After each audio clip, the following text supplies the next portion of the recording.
Assalamualaikum warahmatullahi wabarakatuh. Om Swastiastu, Namo Buddhaya, salam kebajikan. Sahabat-sahabat dimanapun juga berada, terkuak bagaimana isi daripada buku yang dibuat oleh para kuculuk ya. Ternyata itu hanya kumpulan-kumpulan clipping yang kemudian disatukan menjadi bundel buku. Hal itu disampaikan oleh Ade Armando. Hal ini semakin memperkuat betapa mereka mau menipu seluruh rakyat Indonesia dengan buku yang isinya hanya omon-omon tidak jelas, hanya kebohongan, dan lebih pada fitnah yang dia lagi perjuangkan. Dan saya yakin ini bisa menambah beban, terutama dalam kasus yang mereka hadapi, karena ada mens area di dalamnya. Jadi memang ada niat yang sangat jelas bagaimana mereka mau melakukan penghinaan, melakukan ujaran kebencian terhadap Pak Jokowi. Untuk lebih lengkapnya, ini kita lihat bagaimana Ade Armando mengungkap isi buku tersebut.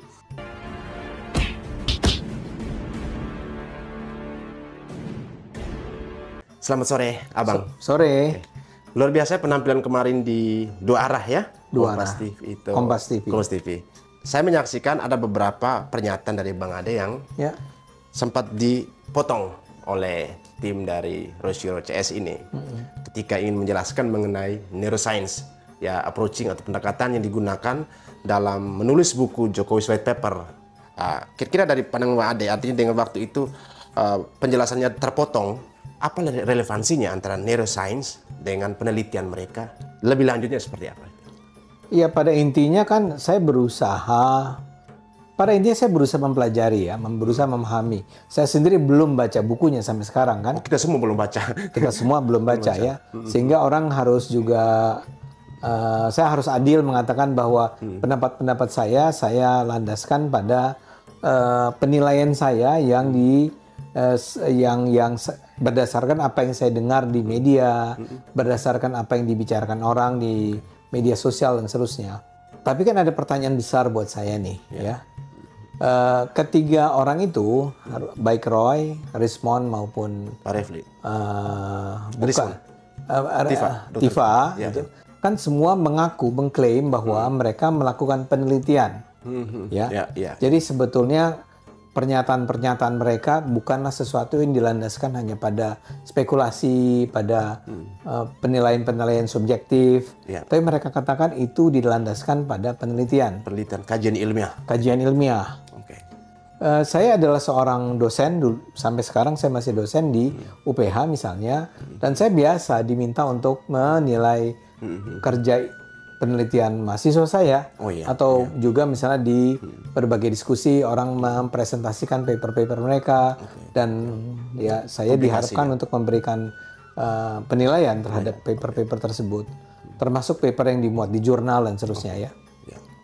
Sehingga saya selalu tertarik pada kalau sebuah topik penelitian menarik ya, itu perlu dipelajari juga. Bagaimana dia tiba pada kesimpulan tertentu, ya? Karena itu dalam sebuah penelitian kita jangan cuma mempelajari apa hasilnya, ya, tapi juga bagaimana metode yang mereka gunakan untuk tiba pada kesimpulan tersebut. Nah, dalam hal Roy, Tifa, dan Rismond ini, salah satu hal yang mengganggu saya adalah ketika dia mengatakan ini adalah sebuah kajian ilmiah, ya. Mengenai ijazah palsu Pak Jokowi, metode ilmiah apa yang mereka terapkan? Ya, ketiga-tiganya itu problematik menurut saya. Roy Suryo, problematik itu apa saja kira-kira? Gini, Roy Suryo misalnya, ini paling tidak yang saya dengar dari apa yang dia sampaikan di berbagai kesempatan kan, dia bilang dia menulis satu chapter. Di chapter itu dia menulis tentang berbagai peraturan perundangan. Peraturan perundangan mengenai apanya itu nggak jelas. Misalnya dia bilang dia ada membahas tentang Undang-Undang Dasar 45, dia membahas Universal Declaration of Human Rights, dia bicara tentang Undang-Undang ITE, dia bicara tentang Undang-Undang Informasi Publik, ya. Itu semua disajikan untuk apa? Pertanyaan saya itu. Misalnya gini, Anda membahas tentang Undang-Undang Dasar 45, fine, good. Pertanyaannya, apa yang Anda akan ambil dari Undang-Undang Dasar 45 untuk bisa menjelaskan bahwa ijazah Pak Jokowi itu asli atau palsu. Oke. Buat saya itu nggak relevan. Berarti nggak ada studi komparasinya ya gitu. Ya, apa gunanya Anda mempelajari misalnya tadi ya, Universal Declaration of Human Rights. Iya, iya. Ya.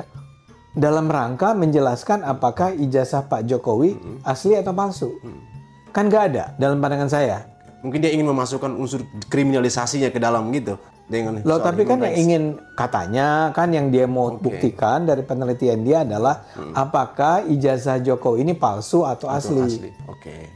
Kalau Anda bicara tentang human rights misalnya, ya itu kan penjelasan tentang boleh nggak sih, misalnya topik yang lain nih, Ya, ya. topik tentang kebebasan berekspresi Ya. terkait ijazah Jokowi, ya, boleh nggak sih seorang warga di Indonesia berusaha mengkritik Pak Jokowi dengan menunjukkan bahwa ijazah dia palsu, misalnya, ya bisa-bisa aja. Tapi kan bukan itu pertanyaan penelitian mereka. Pertanyaan penelitian mereka adalah apakah ijazah Jokowi itu asli atau palsu. Jadi apa gunanya Anda gunakan rangkaian undang-undang tersebut untuk berusaha menjelaskan apakah ijazah tersebut asli atau palsu. Landasan teorinya itu. Landasan teorinya kan? Oke, ya. Jadi landasan teorinya adalah hukum. Landasan teorinya hukum. Yang mau ditujukan ijazahnya palsu atau nah, kemudian ada juga masalah dengan Rismond ya. Ya, ya. Tapi yang Anda tanyakan adalah yang Tifa. Dokter Ya. Tifa. Boleh juga yang dengan Pak Rismond juga nggak apa-apa. Pak Rismond ya. Pak Rismond itu kan mengatakan bahwa dia itu melakukan analisis yang disebut sebagai error level analysis. Ya, ELA. ELA, Ya. ya, error level analysis. Melalui analisis tersebut bisa dipelajari apakah sebuah dokumen tersebut benar atau sudah dimanipulasi, sudah diedit. Ya, Ya. ya. Fine. Bagus. Ya. Jadi kalau Dr. Rismond jadi bila Rismond Rismond. bisa melakukan analisis tentang apakah ijazah yang dipegang oleh Jokowi itu asli atau palsu, itu bagus. Oke. Pertanyaannya kan satu, Pak Rismond ini pegang nggak ijazahnya Pak Jokowi? Oke? Ya. Anda punya metode. Metode Anda itu alatnya adalah untuk mengukur keakuratan sebuah dokumen. Ya. Oke? Syaratnya artinya dokumennya harus ada dong. Ya. Oke. Anda ingin menganalisis dokumen ijazah Pak Jokowi, Anda harus punya dong ijazah Pak Jokowi tersebut agar Anda bisa analisis. Ya. Ini yang saya pertanyakan juga dengan Rismond. Kalau Anda mengklaim bahwa Anda menggunakan ELA, ELA-nya dilakukan terhadap objek yang mana? Karena mereka selalu mengatakan mereka belum pernah dapat, belum pernah lihat ijazahnya Pak Jokowi. Ijazah asli Pak Jokowi. Lah, ijazahnya Anda nggak pernah lihat, nggak pernah Anda pegang, bagaimana mungkin Anda melakukan ELA? Ya. Ya kan? Ya. Jadi Rismond juga bermasalah. Ya. Tapi Rismond nggak pernah ketemu dengan saya, jadi saya nggak bisa nanya sama dia. Oke. Mudah-mudahan satu panggung segera ya sama Bang Ade ini. Bisa, boleh. Oke. Saya akan senang sekali kalau dia bisa menjelaskan tuh. Nah, yang terakhir adalah Dr. Tifa. Dokter ya, kita jangan terkecoh dengan itu. Jangan Dokter. salah, dia ini dokter biasa, dokter medical gitu kan, Iya, iya. pengobatan. Nah, dia ini memang saya lihat dia ini suka seperti overclaim. Jadi mengklaim diri dia adalah seorang ahli dalam bidang tertentu. Padahal kita ragukan, benar nggak sih dia itu seorang ahli di bidang tersebut. Iya, iya. Nah, ini kentara sekali ketika dia mengatakan bahwa dia menggunakan behavioral neuroscience untuk meneliti keaslian ijazah Pak Jokowi. Spesifiknya ke neurokognisi gitu. Nah, saya nggak tahu persis ya nama neurokognisi itu apa bedanya sama Sama juga neuroscience. sudah ada Kira-kira perwakilan Beverta itu. ya, Kognisi. saya gunakan saja yang saya familiar kan behavioral neuroscience. Kita mulai dari neuroscience-nya ini. Ini kan ilmu tentang neuro, syaraf, Saraf ya. otak, ya. Ya, ya. Oke, behavioral neuroscience itu kira-kira kasarnya ini menurut penjelasan saya sendiri tidak sekolah di situ, tapi dari apa yang saya baca, dari apa yang saya pelajari, termasuk dari apa yang saya dengar dari Tifa sendiri, itu kan adalah sebuah ilmu yang berusaha melihat apakah kondisi neuro orang, ya, itu akan berkorelasi dengan behavior dia. Ya. Jadi saya kasih contoh aja nih. Anda adalah orang yang pintar ya. Tapi pada suatu kali Anda harus ikut ujian, taruhlah Anda harus masuk ke perguruan tinggi, Anda harus ikut ujian apa namanya? Ujian awalnya itu ya. Oke, tes masuknya. Tes masuk. Tapi pada saat itu secara psikologi Anda tuh sedang bermasalah. Oke. Taruhlah Anda sedang frustrasi, Anda sedang mengalami kesulitan psikologis dalam diri Anda, atau sedang baru aja diputus pacar dan seterusnya kan. Nah, ini ada ilmu yang mempelajari bagaimana hubungan antara kondisi neuro Anda nih, kondisi mentalitas Anda itu, otak Anda, psikologi itu, dengan perilaku Anda sehari-hari itu.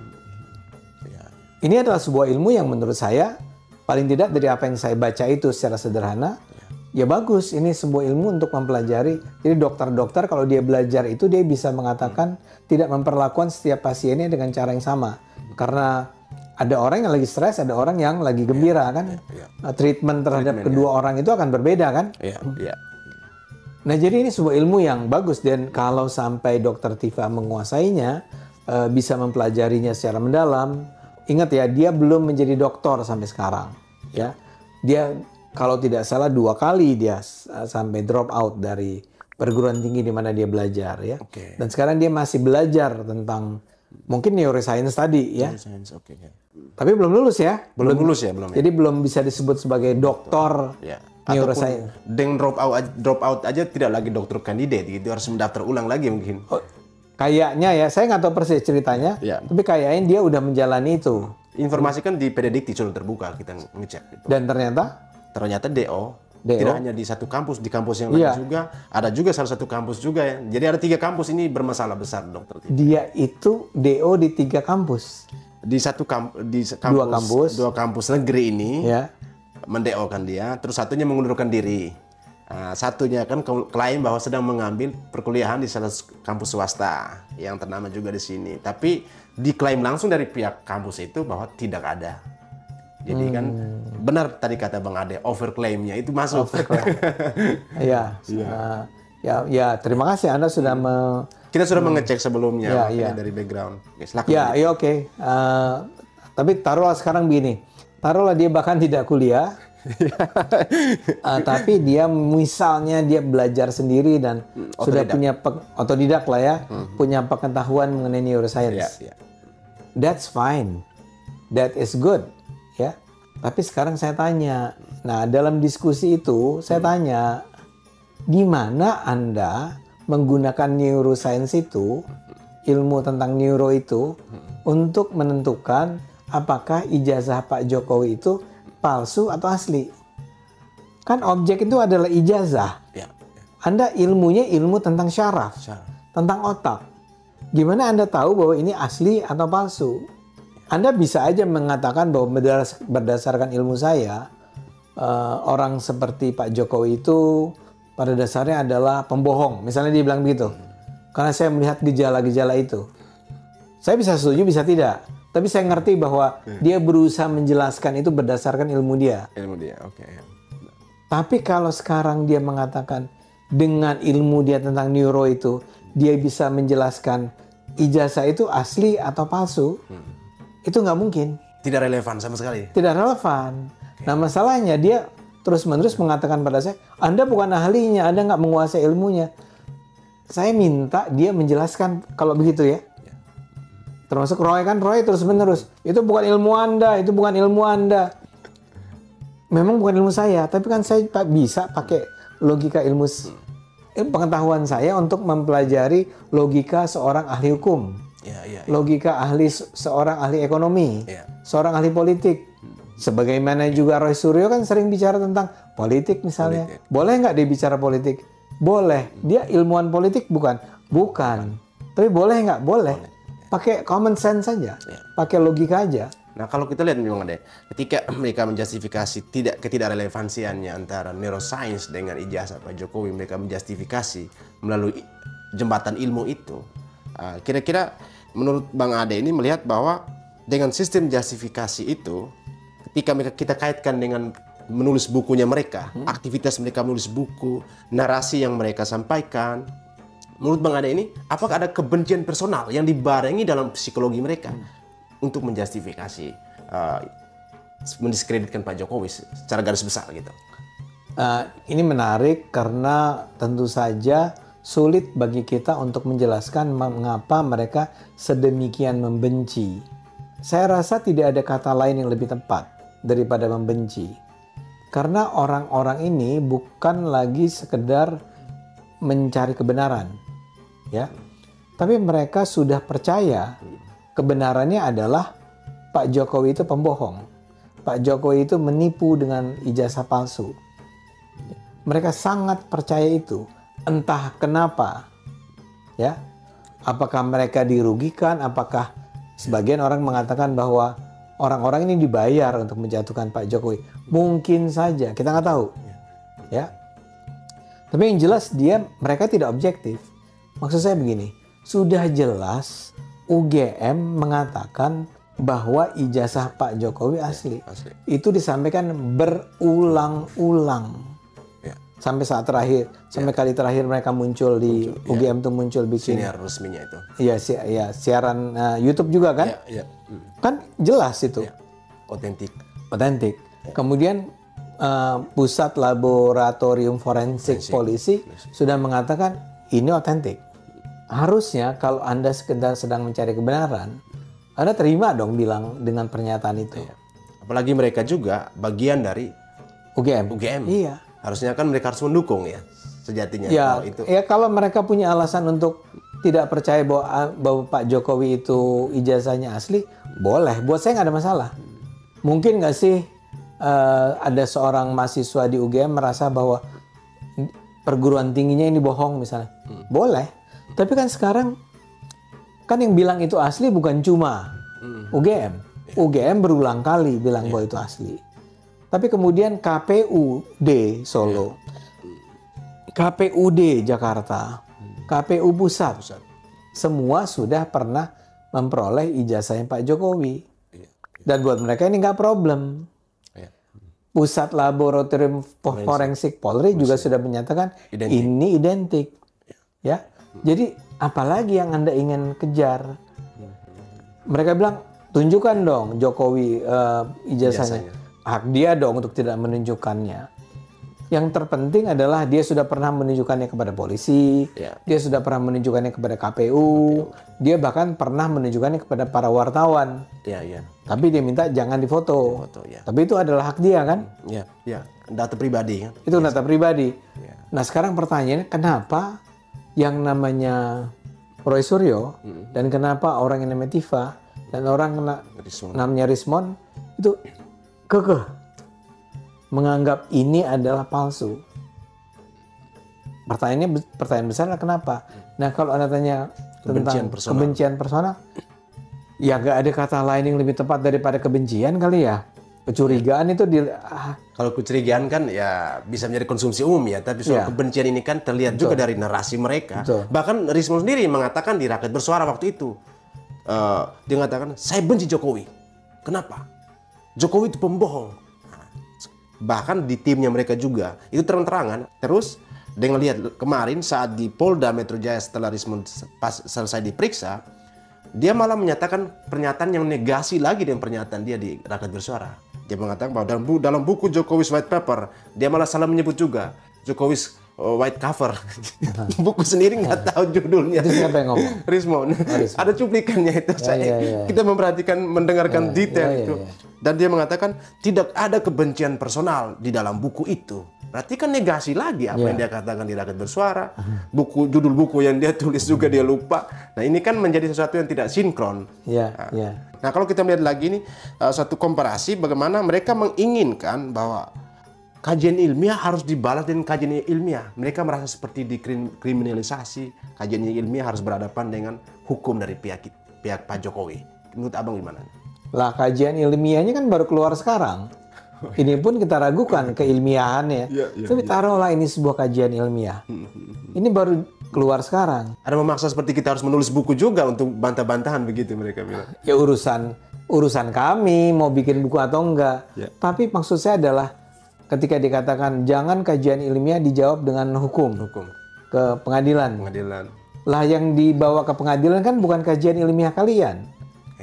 Kan kalian itu ngomong di mana-mana bukan sebagai peneliti ilmiah. Ya. Penuding, pembenci, pemfitnah. Itu yang dijawab. Sudah ditunjukkan. Ini nggak kali pertama saya katakan, tapi saya sudah sejak lama mengingatkan Pak Roy bahwa kalau sudah dinyatakan oleh UGM, dinyatakan oleh polisi, ya, Anda sebaiknya tarik tuduhan Anda itu. Paling tidak kan Anda bisa gunakan kalimat seperti, saya tetap nggak percaya tuh bahwa itu asli, ya. Saya menduga itu palsu, tapi kan kalian menduga itu palsu. Saya tidak percaya. Kalau dia kan enggak, 99%. Saya yakin itu adalah palsu. Itu palsu itu. Jokowi pembohong.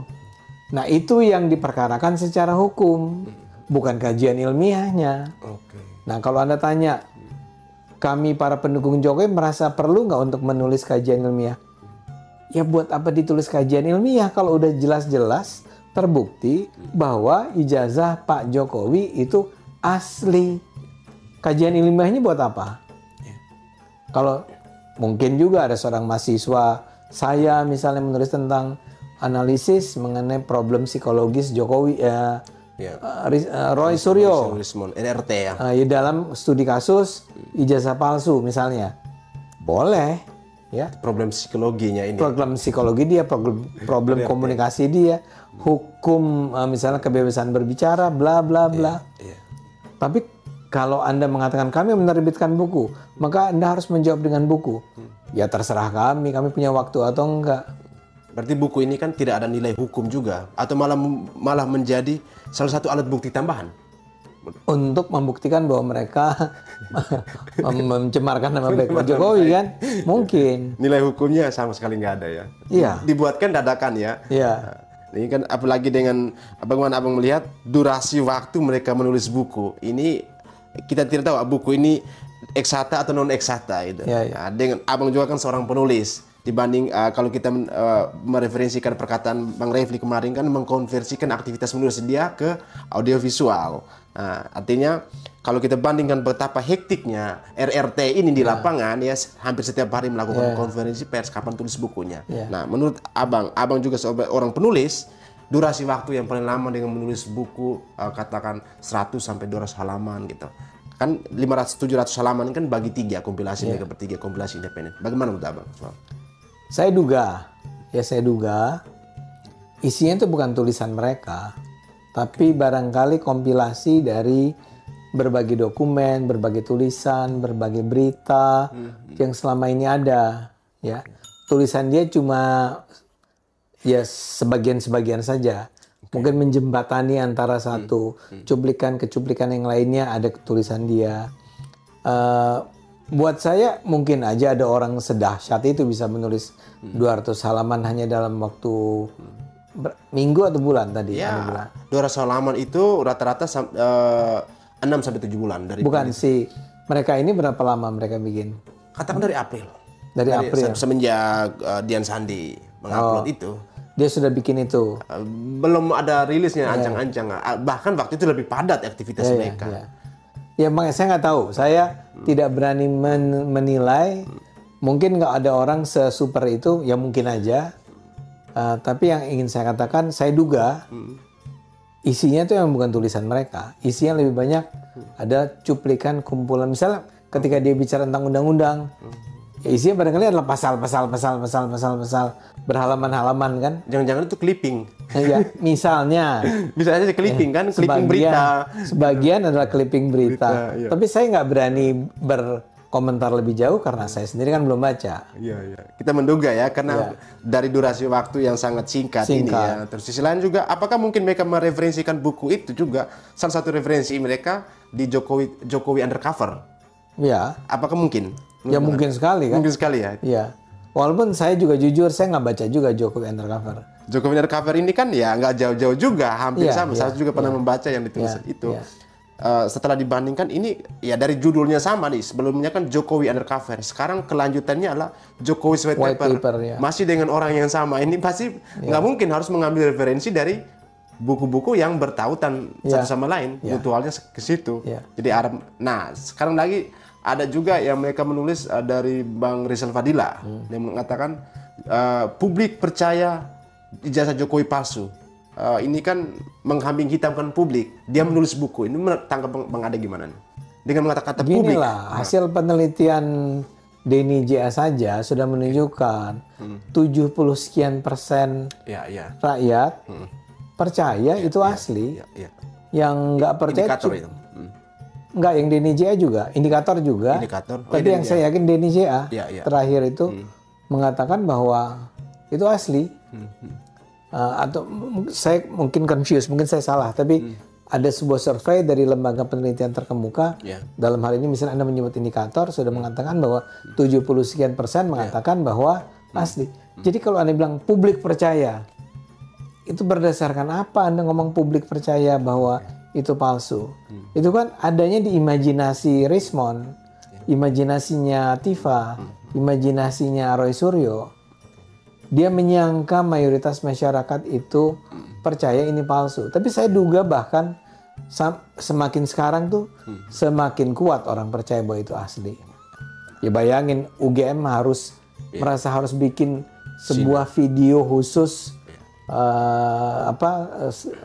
dalam waktu hampir sejam kalau nggak salah kan? 33 sekian. 33 sekian menit ya. Tapi ditambahkan juga dengan beberapa menit lagi, hampir sejam juga dengan pernyataan secara sendiri dari Ibu Rektor. Ya, Prof. Ova. Baik Abang, kita lanjut yang mengenai soal calon tersangka ini. Calon tersangka ini kan semakin bertambah nih. Yang semula cuma 12, ya sekarang bahkan ada juga pegiat sosial media mereka yang juga turut sertakan untuk memberikan keterangan sebagai saksi di sana. Karena memang beberapa aktivitas mereka di lapangan itu kan ditayangkan secara sepihak oleh mereka tanpa ada klarifikasi perbandingan. Mulai kita lihat pertama ya Michael Sinaga lah yang mengaku sebagai jurnalis ya, karena di Kompas TV, di beberapa di iNews dia juga mengaku sebagai wartawan utama. Ini kan kelasnya Pemret. Jadi secara track recordnya kita sudah mengecek, tapi Abang bisa memberikan gambaran dengan beberapa teman-teman dia juga yang sekawan di lapangan yang turut mempublikasi mengenai informasi ijazah Pak Jokowi palsu dalam versi mereka. Iya, dalam pandangan saya itu begini. Saya termasuk orang yang sangat percaya pada kebebasan berekspresi, pada kebebasan pers. Saya merasa bahwa kebebasan pers, kebebasan berekspresi adalah bagian yang sangat vital dalam demokrasi. Orang harus dibiarkan untuk bicara tentang pandangannya, tentang opininya secara terbuka, ya. Jadi kalau saya misalnya menganggap, ya taruhlah Roy Suryo itu adalah seorang yang misalnya nih ya, saya bilang dia bodoh, itu adalah penilaian saya mengenai dia. Dan itu saya harus diizinkan untuk mengatakan itu. Begitu juga kalau pihak lain menganggap bahwa saya bodoh, atau saya adalah seorang pengkhianat, atau saya adalah seorang pelacur misalnya, silahkan, katakan saja. Tapi itu adalah penilaian pribadi. Menjadi masalah kalau kemudian yang Anda ungkapkan adalah seolah-olah fakta padahal itu tidak pernah ada. Jadi dalam kasus Pak Jokowi ini, mereka mengatakan bahwa Pak Jokowi itu dengan sengaja menggunakan ijazah palsu agar dia bisa maju menjadi calon wali kota, calon gubernur, calon presiden. Bahkan belakangan dengan tambahan cerita dramatis dibuatnya di Jalan Pramuka. Misalnya begitu ya. Tapi taruhlah yang Pramuka kita tinggalkan dulu. Tapi bahwa Pak Jokowi itu adalah seseorang yang dengan sengaja melakukan penipuan. Itu kan tindak kriminal. Ya. Itu adalah sebuah kejahatan yang dilakukan oleh Pak Jokowi itu. Dia nggak punya ijazah, dia bikin ijazahnya, dan itu dia pakai agar dia bisa lolos maju di Solo, di Jakarta. Dan setelah itu dia menjadi presiden. Bayangkan kalau itu benar. Kalau itu benar, kita pernah punya presiden yang menjabat selama 10 tahun, padahal dia adalah pembohong. Nah, itu bukanlah ekspresi yang harus dilindungi. Tidak ada kebebasan dalam mengungkapkan kebohongan. tidak ada kebebasan dalam mengungkapkan fitnah. Tidak ada kebebasan dalam mencemarkan nama baik. Karena itu di dalam terminologi komunikasi, pers, jurnalisme, kita percaya pada freedom of speech, ya, kebebasan speech, berbicara. Tapi ada yang namanya unprotected speech. Unprotected speech. Ya. Unprotected itu artinya tidak dilindungi. Speech tertentu, ekspresi tertentu tidak perlu atau tidak boleh atau tidak layak untuk dilindungi. Contohnya yang paling gampang adalah memang misalnya pornografi. Pornografi yang ini ya, yang eksesif, yang vulgar dan segala macam. Dimanapun itu bisa dilarang. Bahkan di negara yang sangat demokratis seperti di Eropa Barat atau bahkan di Amerika misalnya, kalau ini menyangkut pornografi anak misalnya begitu ya, itu bisa dilarang. Jadi kebebasan pers, kebebasan berekspresi adalah sesuatu yang vital, tapi tidak semua bentuk ekspresi itu diizinkan. Nah, sekarang kembali ke kasusnya Pak Jokowi. Unprotected speech-nya adalah fitnahnya. Itu. Jadi nggak bisa si Michael itu bilang bahwa saya ini adalah seorang wartawan yang mengungkapkan apa yang saya ketahui. Wartawan muda dia. Wartawan utama. Yang saya ungkapkan ini adalah sesuatu yang harus dilindungi oleh konstitusi. Kalau yang lain bisa dilindungi oleh konstitusi. Kalau Anda mengecam Presiden Prabowo bahkan, itu boleh. Pemilahannya itu gimana? Bagaimana itu? Ya kita bisa merasakan bahwa ini masuk dalam kategori fitnah nih. Fitnah, Anda memfitnah atau Anda mencemarkan nama baik seseorang dengan mengatakan bahwa dia melakukan atau dia memiliki atau dia berpraktek tentang sesuatu yang sebenarnya dia tidak lakukan. Ada kode etik jurnalis juga kan yang hal-hal seperti itu. Ini bahkan bukan hanya kode etik. Ini hukum. Hukum. Makanya di Indonesia undang-undang ITE-nya bilang ini undang-undang yang sebetulnya menghormati kebebasan berekspresi. Tapi when it comes to pencemaran nama baik atau pemfitnahan, itu nggak lagi dilindungi. Unprotected speech. Unprotected speech tadi. Jadi jangan terlalu mengada-ada dengan mengatakan bahwa yang saya lakukan adalah berekspresi biasa nih. Enggak, Anda melakukan secara berulang-ulang. Jadi misalnya kasusnya di Amerika dulu kan, Obama itu dituduh menggunakan akte kelahiran palsu. Pernah. Tapi kenapa nggak jadi perkara hukum? Karena begitu Obama menunjukkan akte kelahirannya, saya punya nih akte kelahirannya, kasus selesai. Yang menyerang dia berhenti. Ya, sehingga bisa dikatakan bahwa tidak ada niat jahat nih dari orang-orang ini. Mensreanya nggak ada. Ya. Nah, kalau kasusnya Pak Jokowi kan berbeda sekali. Sudah berulang kali diungkapkan dan yang mengatakan ini adalah UGM, polisi, KPU gitu ya. Muatan politisnya tinggi sekali ya di balik itu kan. Ya, alasan Pak Jokowi. Bukan hanya muatan politis tapi juga Anda sudah dikasih tahu bahwa ini ada. Lembaga berwenang juga. Lembaga berwenangnya sudah bilang iya dia lulusan dari UGM, tapi Anda ulang-ulang ini terus. Mereka juga sendiri alumni. Mereka sendiri alumni UGM dan mereka memobilisasi suara publik untuk membenci dan bahkan sampai tuntutan mengadili atau mengadili lah paling tidak Pak Jokowi kan. Nah kalau udah begitu nggak bisa dong Anda berlindung di balik kebebasan berekspresi. Berarti terlihat jelas ya bahwa di balik kebebasan ekspresi mereka itu ternyata ada mensreanya yang artinya ingin mendiskreditkan. Ada niat jahat, ada niat jahatnya mereka. Artinya hukumlah yang akan berbicara di situ. Terlepas dari kode etik jurnalistik, walaupun mereka menjalani, tapi fitnahnya mereka lakukan itu mengadili. Sekarang dibawa ke pengadilan. Kalau dibawa ke pengadilan, mereka pasti bersalah nggak? Belum tentu. Hakim bisa dong kemudian menilai bahwa enggak, ini masih kita anggap sebagai demokrasi, ekspresi dari warga demokrasi, kan bisa, ya. Tapi jika Pak Jokowi merasa terancam dengan tindakan mereka, ya bisa saja kan mereka juga dikenakan pasal yang artinya. Ya sekarang ini yang terjadi kan. 160 itu. Ya. Sekarang ini yang terjadi, ya. Tapi mereka juga harus tahu bahwa dalam proses hukum ini mereka tetap bisa bebas kok. Bebasnya maksudnya gimana? Ya kalau hakim mengatakan itu tidak bersalah. Oh, oke. Kan bisa. Itu ekspektasi aja buat mereka lah. Ya buat mereka ya. Biasa-biasa aja. Tapi kenyataan hukumnya pasalnya akan seperti itu berjalan ya. Ya. Anda harus ingat bahwa di Indonesia pernah ada kasus Haris Azhari. Haris Azhari, oke. Dia itu dari mantan Kontras kalau nggak salah. Ya, dia digugat oleh Pak Luhut Binsar Panjaitan ke pengadilan dan bebas. Jadi saya mau bilang, ada kok orang yang diajukan ke pengadilan atas dasar tuduhan pencemaran nama baik, dan ujung-ujungnya pengadilan mengatakan bahwa tidak terbukti bahwa si media tersebut, Haris Azhari ini melakukan pencemaran nama baik terhadap Pak Luhut. Jadi dengan kata lain, Roy Suryo ya ekspektasi aja, berharap saja nanti hakim memaafkan dia. Tapi sebetulnya ini saya sudah sampaikan pada Roy sejak cukup lama. Anda minta maaf aja. Anda tarik semua tuduhan Anda, ya, minta maaf. Dan tidak ada sesuatu yang salah dengan minta maaf, kan? Saya menyangka bahwa ijazah Pak Jokowi palsu. Ternyata setelah saya pelajari, benar, asli. Ya sudah dong. Tapi kan dia nggak mau, dia ngulang-ngulang terus. Sampai sekarang malah bikin buku. Berarti ada motif ya, selain yang tadi yang Anda katakan.